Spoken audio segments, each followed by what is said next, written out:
Welcome to AudioTrax, a full-featured courtroom monitoring system. Today we are just going to hit some of the highlights of AudioTrax.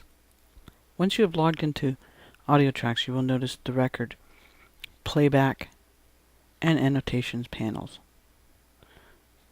You may have from 2 to 8 channels recording at a time. Notice that each channel has its own label, and the labels are customizable. If you don't want judge or witness and prefer commissioner or petitioner or anything else, then you can certainly customize those, and we'll get to that in another video. There is a link button that will allow you to raise and lower the volumes of the microphones at once.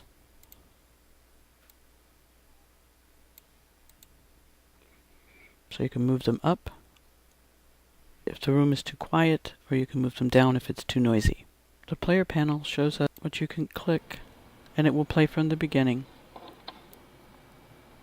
The player panel allows you to play back the audio. So if I go down and click on an annotation and click play, it will play from that annotation. I could also, if I wanted to, just double click on an annotation and it will begin playing. While it's playing, you can see we're still recording at the same time. If you're playing this back to a live room, anything that's being recorded during that time will be mixed in with the playing as well. So make sure to stop. In the player panel, you can mute certain microphones during playback so that you can hear this channel without the noise from the other channel if they're over talking each other. That'll just make that channel a lot more clearer for you.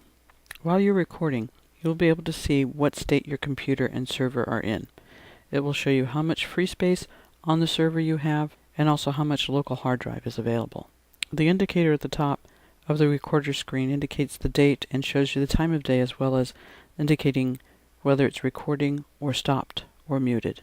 Over to the left of the time and day indicator are buttons that are used when recording. Each of these buttons we will go into depth in another brief video. With the player and recorder panels, you may want to minimize them so you only see a small portion of it, but all the pertinent information is there. All you have to do is click on this green up arrow and they will minimize.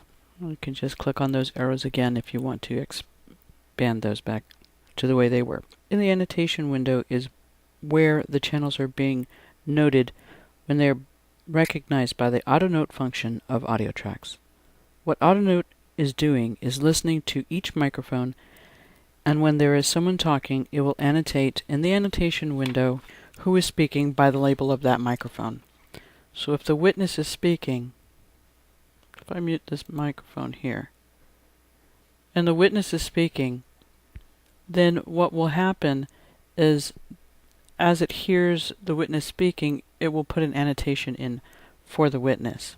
And conversely, when the judge is speaking or somebody else is speaking, when they speak, then it will come in and annotate that person.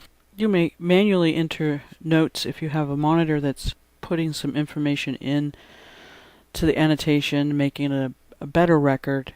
They can come in and select judge and mark something, and you can put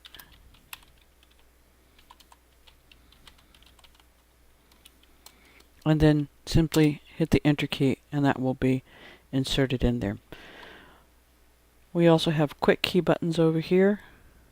If you want to mark a question, answer, or any one of these, you may select them while editing. These are also customizable. We'll get to that also in another video. If somebody comes in that is a surprise speaker, you may add them in.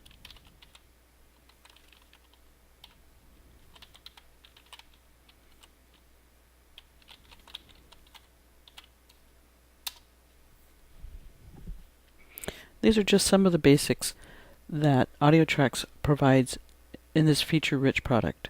Check out more videos for more details and get to know AudioTrax.